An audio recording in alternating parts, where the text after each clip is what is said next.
Here is today's problem. We solve x plus 1 to the fourth equals 625. We begin by expanding the binomial on the left side of this equation.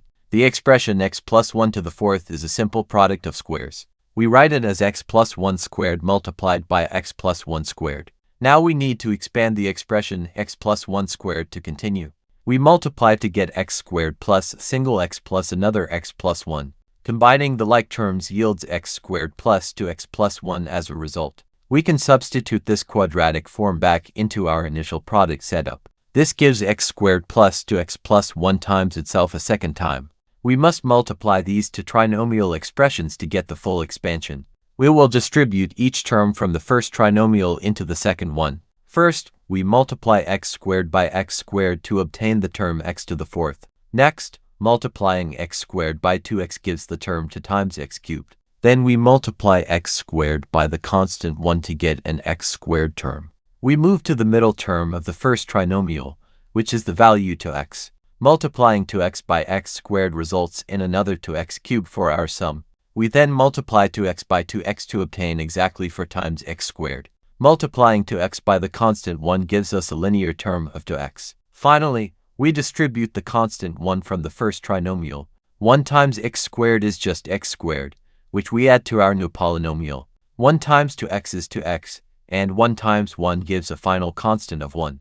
We must now gather all these resulting parts and combine the powers of x. We have a single x to the fourth term, so that remains exactly as it is now. For the cubic terms, we add the 2x cubed and another 2x cubed together. This basic addition gives us a combined term of 4 times x to the third. Next, we look at the quadratic terms to find the coefficient for x squared. We have 1x squared plus 4x squared plus another x squared term. Adding 1, 4, and 1 together gives us a total of 6 times x squared. For the linear terms, we add the first 2x term with the second 2x term. This addition yields a combined linear piece of 4 times the variable x. The constant term at the end remains as 1, completing the expression text. The fully expanded left side is a large polynomial with a degree of 4. The complete form is x to the fourth plus 4x cubed plus 6x squared. We add the linear term for x and the constant 1 to finish the formula. We set this whole polynomial equal to the original right side value of 625. To solve this quadratic equation, we subtract 625 from both sides entirely. Subtracting 625 from positive 1 gives the number negative 624 exactly. Our new problem is to solve x to the fourth plus 4x cubed plus 6x squared. We append the remaining values, which are plus 4x minus the constant 624. We set this degree for polynomial equal to 0 to find the actual roots. We use the rational root theorem to test integer values for a valid solution. We need to find factors of the large constant term negative 624 first. Let us test the simplest positive integer value, which is x equals 1. We substitute 1 into our quadratic polynomial to see if it equals 0. 1 to the fourth power is just 1, so the first leading term is 1. 4 times 1 cubed is 4 times 1, giving us a flat value of 4. 6 times 1 squared is 6 times 1, evaluating to a value of exactly 6. 4 times 1 is equal to 4, giving us the linear term for this test run. We add the terms 1, 4, 6, and 4 together to reach a subtotal of 15. We must subtract the constant term 624 from this positive subtotal of 15. 15 minus 624 calculates out to equal the number negative 609 exactly. Since this result is not 0, we know that x equals 1 is not a valid root. We move on to evaluate the next positive integer value, which is x equals 2. We plug the number 2 into the equation to check for a valid root match. 2 to the fourth power equals 16, supplying our first evaluated math term. 2 cubed is 8, and multiplying this by 4 gives us a firm value of 32. 2 squared is 4, and multiplying this by 6 gives a solid value of 24. 4 times 2 gives us 8, completing the positive terms of our expression. We now sum these positive terms, starting with 16 plus 32 for the first step. 16 plus 32 equals 48, which we carry forward and use in the next step. We add 24 to 48 to obtain a brand new running total of 72 for this calculation. We then add 8 to 72, bringing our sum of positive terms to exactly 80. We subtract 624 from 80 to check the evaluated numerical result for this case. 80 minus 624 equals the negative integer of negative 540 for exactly today. Because this value is not 0, x equals 2 is also not a correct math root. We will now test the value x equals 3 to see if it satisfies the equation. 3 to the fourth power is 81, serving as the very first term of our sum. 3 cubed is 27, and 4 times 27 equals a total value of exactly 108 today. 3 squared is 9, and 6 times 9 gives us 54 for the third term. 4 times 3 equals 12. Completing the positive part of our checking phase, we add 81 and 108 together first to get a result of 189 in total for this block. Adding 54 to 189 yields a current total of 243 as we proceed with the addition. We add the number 12 to 243 to reach a final positive sum of exactly 255. We subtract 624 from this sum of 255 to see if the full polynomial zeroes out. This subtraction step yields a result of negative 369 for the math evaluation. This result is far from 0, meaning x equals 3 cannot be a true solution. We continue our search by testing the integer value x equals 4 in our formula. 4 to the fourth power evaluates nicely to 256 for our first term calculation. 4 cubed is 64, and 4 times 64 is 256 for the second term of the expression. 4 squared is 16, and 6 times 16 evaluates mathematically to a total of 96.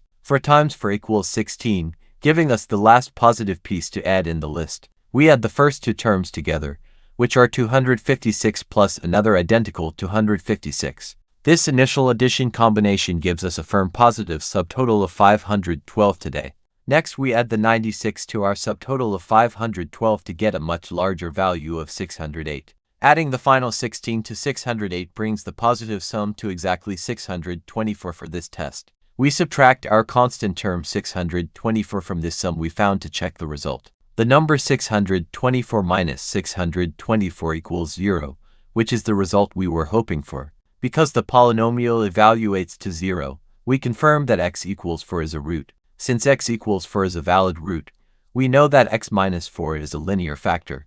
We divide our long quartic polynomial by x minus 4 to find the remaining cubic. We will perform algebraic long division step by step to find all quotient terms. The leading term x to the fourth divided by x gives us an initial part of x cubed. Multiplying x cubed by x minus 4 yields x to the fourth minus 4x cubed. We subtract this from the original polynomial to find the remaining pieces. For x cubed minus negative for x cubed becomes positive 8 times x cubed. We bring down the next term, which is 6x squared, to continue our manual task. Dividing 8x cubed by x gives a next quotient term of 8 times x squared. We multiply 8x squared by x minus 4 to obtain our next binomial piece. This precise multiplication gives 8x cubed minus 32 times x squared exactly. Subtracting this from 8x cubed plus 6x squared cancels the cubic parts. 6x squared minus negative 32x squared combines into 38 times x squared. We bring down the linear term for x and proceed to divide by the linear factor. 38x squared divided by x gives a brand new quotient term of 38 times x. Multiplying 38 times x by x minus 4 generates the 38 times x squared terms. The second part of the product is 38 multiplied by negative 4 times an x. 38 times negative 4 calculates to negative 152 times the variable x. We subtract this from 38x squared plus 4x in our active polynomial sum. For x minus negative 152x becomes a total of 156 times x for the remainder. Finally, we bring down the large constant term negative 624 to finish the setup. 156x divided by x gives a solid constant term of 156 for the quotient. Multiplying 156 by negative 4 exactly equals negative 624 without any issues.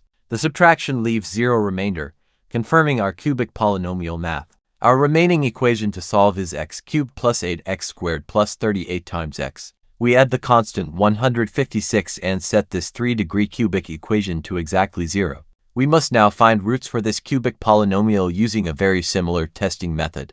Because all coefficients are positive, any real roots must be negative numbers.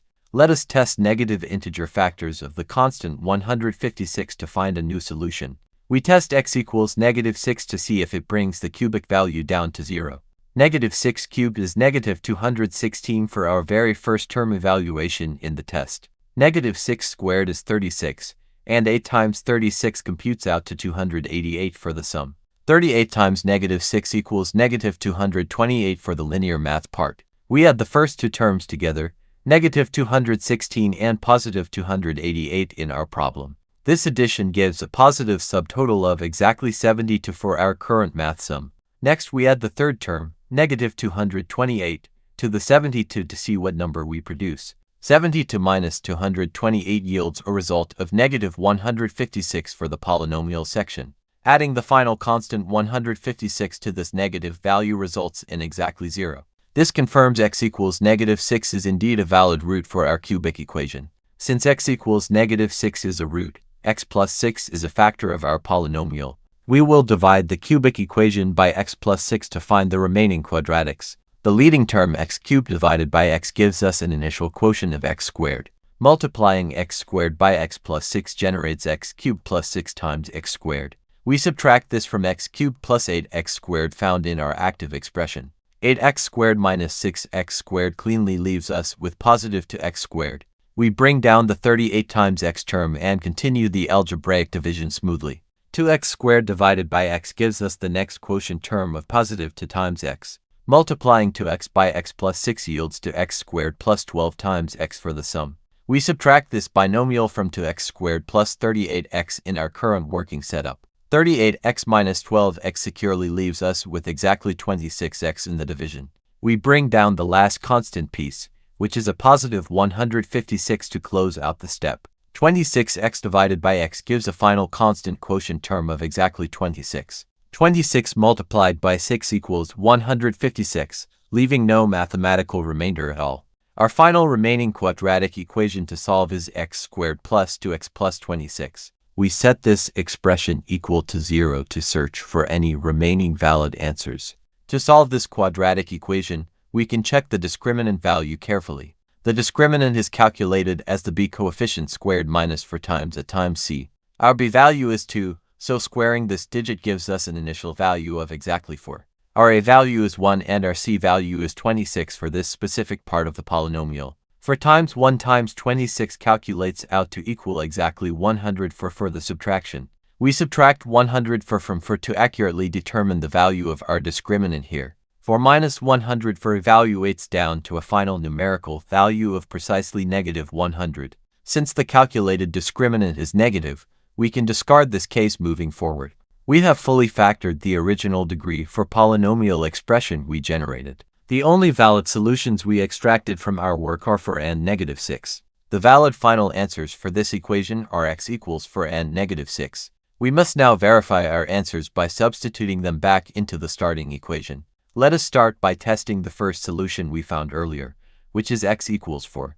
We carefully replace the x with 4 in the expression x plus 1 to the 4th power. 4 plus 1 simplifies smoothly to 5, giving us 5 raised to the 4th power. 5 times 5 is 25, and multiplying by 5 again gives a running product of 125. Multiplying by 5 a final time yields exactly 625 for the evaluation of this side. This properly matches the right side of the given equation, so x equals 4 is correct. We will now test the second solution we mathematically derived, x equals negative 6. Substituting negative 6 into x plus 1 gives negative 6 plus 1 in the brackets. Negative 6 plus 1 simplifies very neatly down to the integer value of negative 5. We calculate negative 5 raised to the 4th power to double-check the arithmetic. A negative number raised to an even power will produce a positive output. Negative 5 squared is positive 25, which we need to square once again for the check. 25 squared is exactly 625, which matches our original math equation target. Both sides of the equation balance perfectly, confirming our second solution is valid. Thank you very much for watching this complete mathematical derivation procedure today. Please remember to like the video and subscribe to the channel for more math content.